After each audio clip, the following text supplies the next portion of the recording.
Assalamualaikum warahmatullahi wabarakatuh. Saya Muhammad Adi Bahtiar, NPM 180810108084 di kelas RPLB.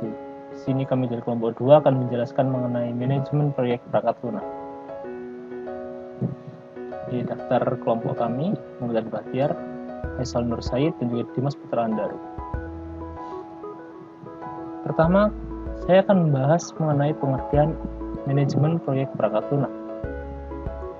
Menurut Soeharto dalam bukunya Duba tahun 1999, manajemen proyek adalah kegiatan merencanakan, mengorganisir, memimpin, dan juga mengendalikan sumber daya perusahaan untuk mencapai sasaran jangka pendek yang telah ditentukan. Sedangkan menurut Schwalbe dalam bukunya tahun 2006, manajemen proyek merupakan aplikasi dari ilmu pengetahuan, skills, tools, dan teknik untuk aktivitas suatu proyek dengan maksud memenuhi atau melampaui kebutuhan stakeholder dan harapan dari sebuah proyek. Jadi apa yang bisa kami simpulkan mengenai manajemen proyek perangkat lunak?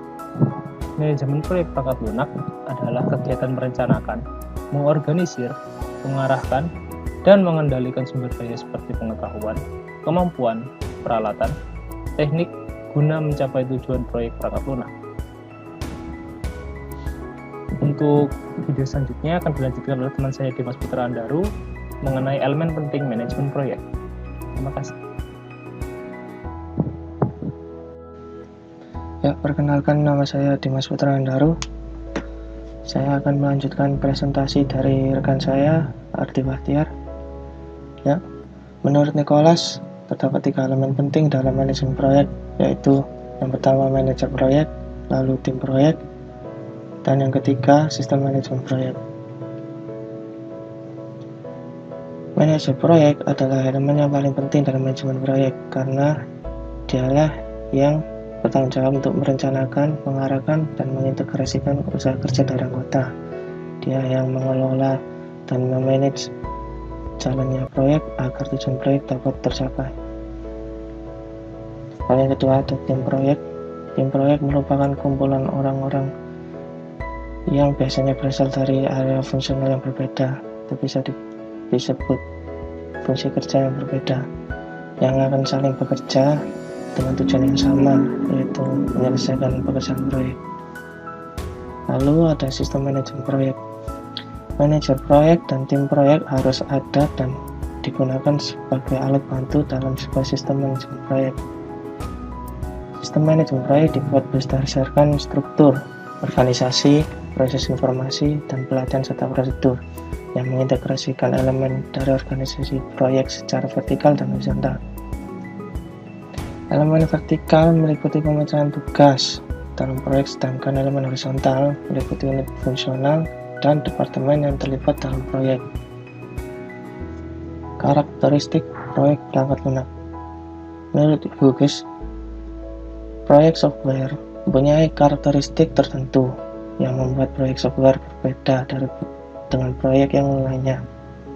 Yang pertama, ada invisibility atau tidak kasat mata. Dalam sebuah proyek software, kemajuannya tidak dapat dilihat secara langsung dan berbeda dengan proyek fisik yang lainnya, misalnya pembuatan jembatan, pembangunan gedung, atau yang lainnya. Lalu ada complexity. Produk software memiliki lebih banyak kompleksitas daripada proyek fisik, terus masuk dari sisi biayanya. Lalu ada conformity. Pengembang software harus menyesuaikan kebutuhan software dan kebutuhan dari klien. Flexibility. Software yang dapat diubah dengan mudah biasanya dilihat sebagai sebuah kekuatan. Ya, itu presentasi selanjutnya bisa diteruskan oleh rekan saya selanjutnya, yaitu Muhammad Faisal. Assalamualaikum warahmatullahi wabarakatuh. Di sini saya Muhammad Faisal Nur Said akan melanjutkan presentasi dari teman saya. Pada MPPL pasti memiliki kendala. Di sini ada 3 kendala. Menurut Swiss Webel pada tahun 2006, Setiap proyek pasti memiliki kendala batasan yang disebut triple constraint atau 3 kendala, yaitu terdiri dari ruang lingkup, waktu, dan biaya. Setiap manajer proyek harus memperhatikan hal-hal tersebut. Di sini ruang lingkup atau scope yang berarti hal yang ingin dicapai dari proyek tersebut. Kemudian waktu atau time, waktu yang dibutuhkan untuk menyelesaikan proyek. Biaya atau cost, biaya yang dibutuhkan untuk dapat menyelesaikan proyek tersebut. Ketiga batasan tersebut memiliki sifat yang saling tarik-menarik, yang artinya jika dalam contoh, jika kinerja ingin meningkatkan kinerja produk, maka harus membebani pada biaya atau anggaran. Dan jika ingin anggaran itu lebih sedikit, maka akan membebani pada waktu untuk menyelesaikan proyek tersebut. Kemudian terhidup manajemen proyek perangkat lunak. Terhidup proyek atau proyek life cycle terdiri dari tahapan-tahapan proyek yang berisi proyek feasibility dan proyek acquisition. Feasibility terdiri dari konsep dan pengembangan, sedangkan acquisition terdiri dari implementasi dan penyelesaian. Di sini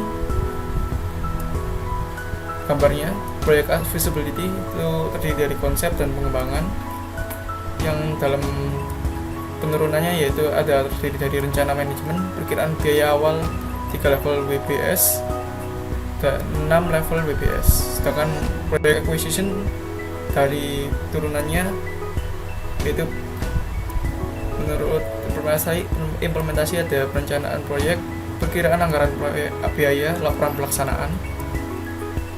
Sementara pada penutupan yaitu pengelolaan akhir kerja, perkiraan biaya pendefinisian, dan penerimaan customer.